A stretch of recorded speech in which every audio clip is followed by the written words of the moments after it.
Hey guys, this is Shamraj. So guys, कल की video में लोग बात की थी कि इलेक्ट्रीशियन क्या होता है, इलेक्ट्रीशियन के काम क्या क्या होते हैं। आज की वीडियो हम लोग बात करने वाले इलेक्ट्रिकल एक्सीडेंट क्या होते हैं, तो उनके बारे में हम लोग बात करने वाले।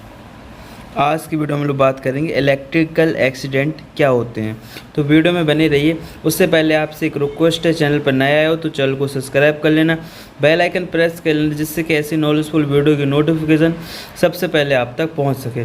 तो करते हैं वीडियो को स्टार्ट। तो टॉपिक है इलेक्ट्रिकल एक्सीडेंट, दुर्घटनाएं।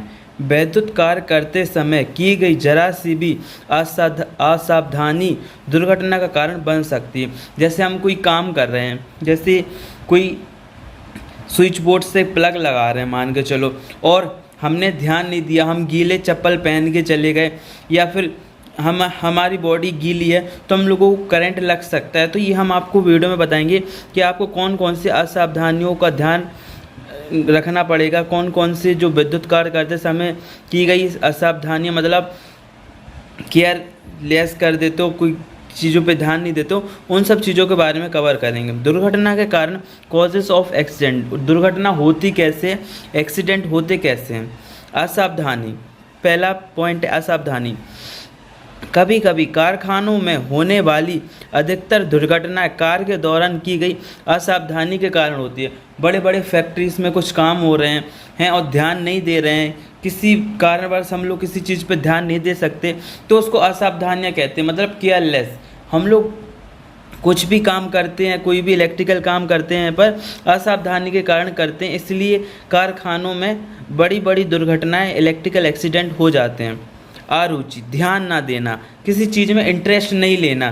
कभी कभी कारीगर कार्य में रुचि खो बैठता है, ऐसे समय दुर्घटना होने की संभावना अधिक हो जाती है। जैसे कि कोई कारीगर काम कर रहा है, कोई काम कर रहा है फील्ड में, मान के चलो कोई ट्रांसफार्मर सही कर रहा है, कोई मोटर सही कर रहा है, और उसकी रुचि नहीं, उसका इंटरेस्ट नहीं है उस काम को करने में, तो तब भी इलेक्ट्रिकल एक्सीडेंट होने के चांसेस बन जाते हैं। ठीक है, संभावना अधिक हो जाती है।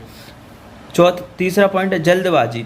अब मान के चलो हमारे घर में कोई काम हो रहा है, कोई लाइट की फिटिंग हो रही है, कोई कूलर की फिटिंग, अभी गर्मियाँ चल रही हैं तो हम लोग कूलर की फिटिंग कर रहे हैं। मान के चलो जल्दी जल्दी में हमने कूलर का कोई तार कनेक्शन नहीं किया, मतलब कनेक्शन करके टैपिंग नहीं की और हमने छोड़ दिया, फिर हमने कूलर में पानी डाला तो उसमें हम लोगों को करंट लग गया। तो जल्दबाजी किसी काम में नहीं करना चाहिए, इलेक्ट्रिकल कामों में तो बिल्कुल भी नहीं करना चाहिए, क्योंकि अगर आपने कूलर में टेपिंग नहीं की, उसकी वायरिंग में टेपिंग नहीं की, तो आपको करंट लग सकता है और आपको बहुत बड़ी दुर्घटना का कारण भी बन सकता है।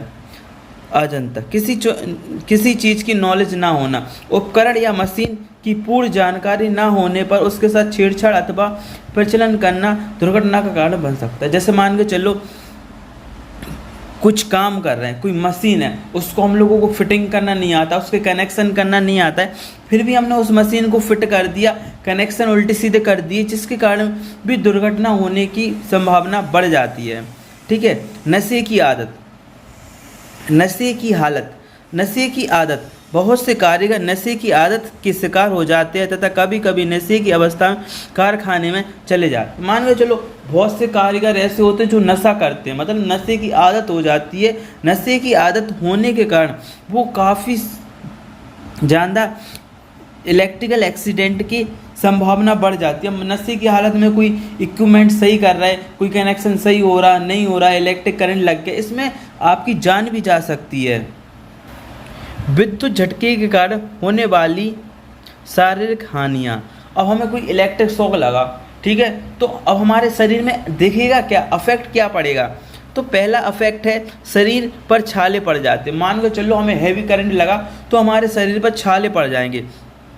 किसी अंग का मांस जल जाना, किसी भी अंग का, चाहे हमारे पैर हो, हाथ, तो जहाँ हमें ज़्यादा शॉक लगेगा वहाँ हमें जो बॉडी है वो जल जाएगी। रक्त प्रवाह हो सकता है, खून निकल सकता है, खून बह सकता है, श्वसन में रुकावट आ सकती है, सांस लेने में भी दिक्कत हो सकती है और व्यक्ति बेहोश हो सकता है। ये मोस्ट इम्पोर्टेंट पॉइंट हैं, आप नोट्स कर लीजिए, बहुत ज़रूरी हैं।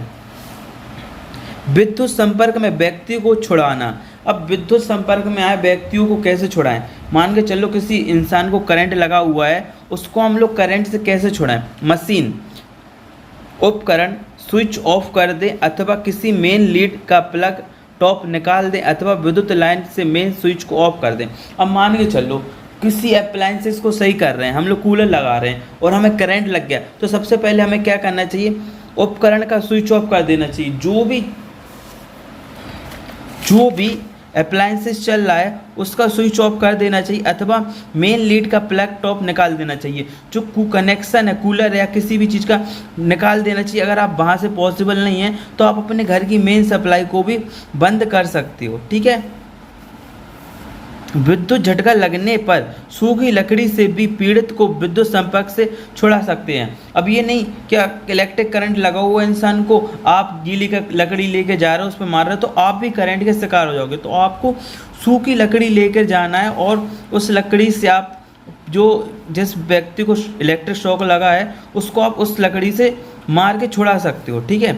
यह ध्यान रखें कि विद्युत संपर्क समय पीड़ित झटके से भूमि पर ना गिर जाए जिससे अधिक चोट ना लग जाए। अब देखो, अब मान के चलो इलेक्ट्रिक शॉक लगा, आपको पता है कि एसी करंट तो छोड़ देता है क्योंकि एसी करंट में अल्टरनेटिव वेव बनती है, ये हाफ, ऐसे हाफ फुल हाफ, पर डीसी करंट नहीं छोड़ता है। डीसी करंट में अल्टरनेटिव करंट नहीं होता, डायरेक्ट करंट होता है, ठीक है। तो एसी करंट नहीं छोड़ता है, इसलिए डीसी करंट छोड़ देगा और आपको झटका लगा, सॉरी एसी करंट आपको छोड़ देगा और आपको झटका लगा तो आप सीधे ज़मीन पे जाके गिरोगे और अगर ज़मीन पे गिरे तो आपको और अधिक चोट ना लग जाए, इसलिए आपको इस चीज़ का भी ध्यान रखना है।